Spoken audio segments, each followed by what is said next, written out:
प्रणाम सबको एवं होली की आप सबको बहुत बहुत बधाई एवं शुभकामना। चलिए सुनते हैं भोजपुरी में एक प्यारा सा होली गीत।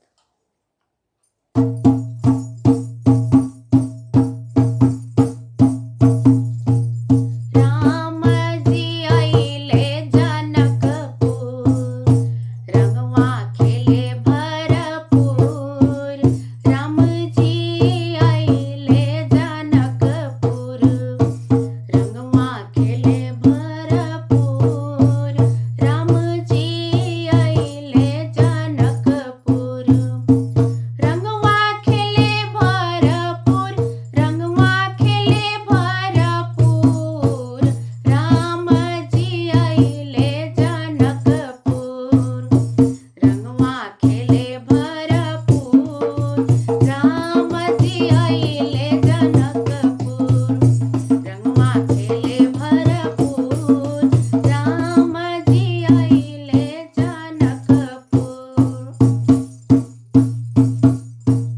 के कर भीजेला सिरवा के पगड़ी, के कर भीजेला सिरवा के पगड़ी।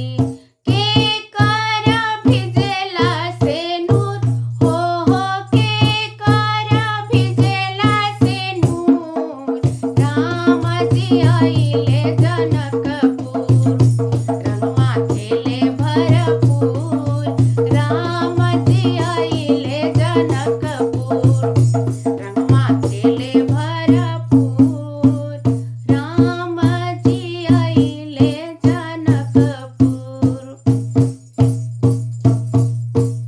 राम जी के भीजेला सिरवा के पगड़ी। राम जी के भीजेला सिरवा के पगड़ी। सिया जी के भिजेला सेनुर, हो सिया जी के भिजेला सेनुर। राम जी आइले जनकपुर, रंगवा खेले भरपूर। राम जी आइले जनकपुर, रंगवा खेले भरपूर। खेले भरपूर, हो खेले भरपूर।